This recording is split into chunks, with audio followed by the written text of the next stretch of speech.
Assalamualaikum warahmatullahi wabarakatuh. Halo sahabat muslim, apa kabar semuanya? Semoga dalam kondisi baik serta selalu dalam lindungan Allah Subhanahu wa taala. Spesial di hari ini, Islam Wow akan menjelaskan tentang bagaimana cara iblis menggoda manusia dan kejadian apa yang akan membuat iblis merasa berhasil dalam menghancurkan iman manusia. Penasaran? Yuk simak videonya lebih lanjut.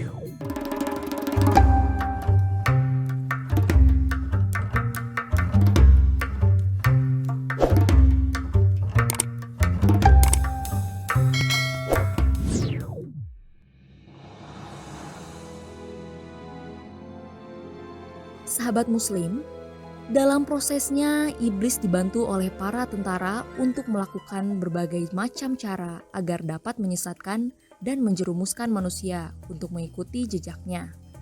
Hal tersebut bahkan ditulis dalam firman Allah Subhanahu wa taala yang berbunyi, "Kemudian pasti aku akan mendatangi mereka dari depan, dari belakang, dari kanan, dan dari kiri. Dan kau tidak akan mendapatkan lebih banyak mereka bersyukur." Quran Surat Al-A'raf ayat 17. Lalu sebenarnya cara apa yang akhirnya dilakukan oleh iblis guna menghancurkan iman manusia? Ibnu Qayyim al-Jauziyah rahimahullah pada akhir pembahasan tafsir Al-Mu'awwizatan, Surat An-Nas dan Al-Falaq menyebutkan bahwa terdapat 6 cara yang dilakukan syaitan dan iblis dalam upayanya menggoda manusia agar tersesat.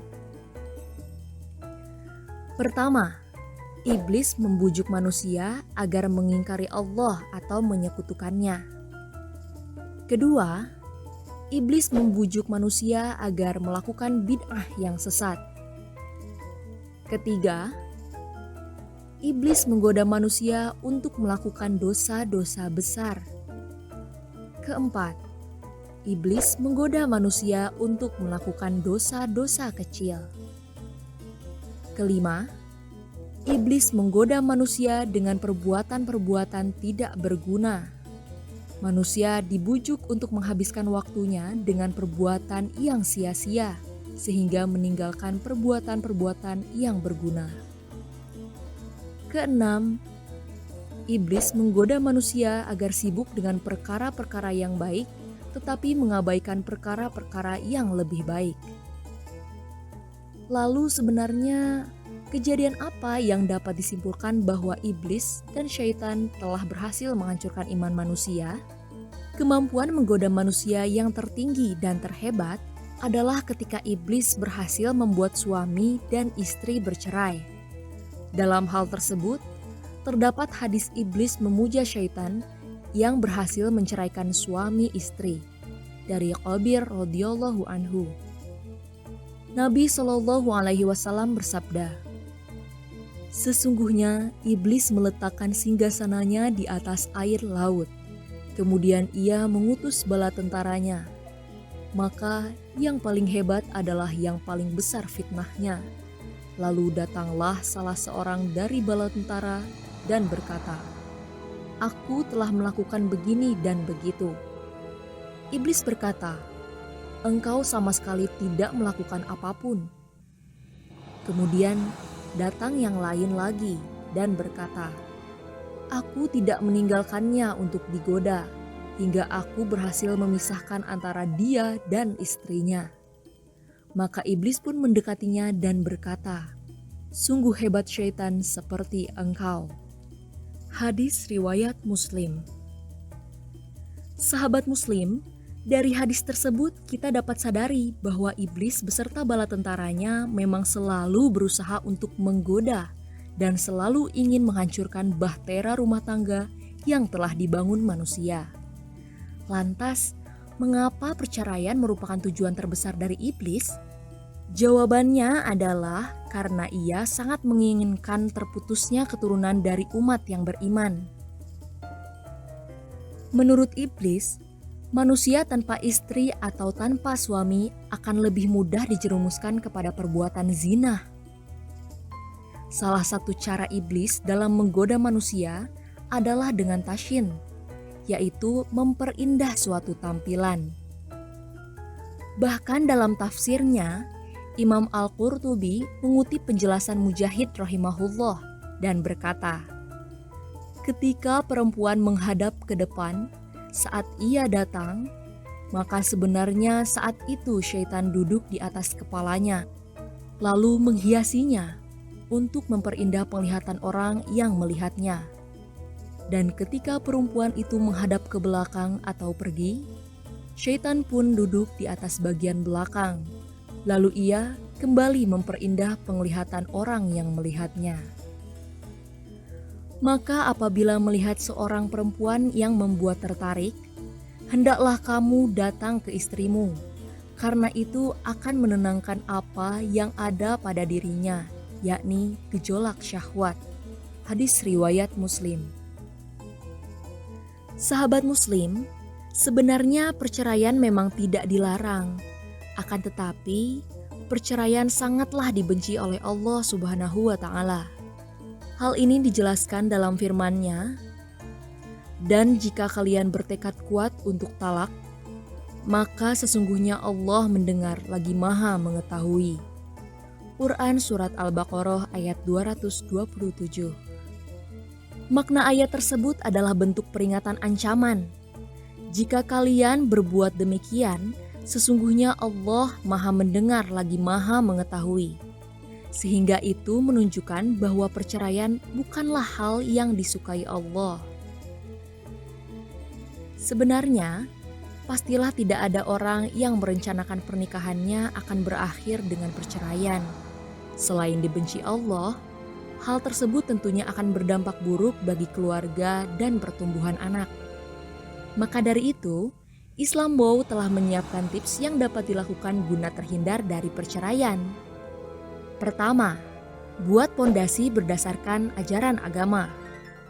Dalam membina rumah tangga, ajaran atau nilai pada agama diketahui menjadi pondasi yang kuat.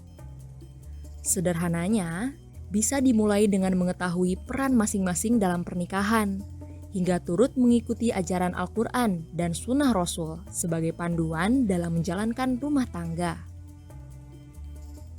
Kedua, mengisi dengan kasih sayang.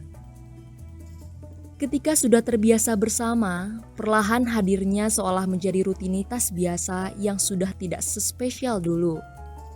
Mengapa begitu? Karena terkadang kita melupakan hal yang sederhana, yaitu kasih sayang. Maka dari itu, sahabat Muslim, mulailah untuk kembali mengutamakan hubungan suami istri dengan rasa kasih sayang dan juga pikiran yang rasional.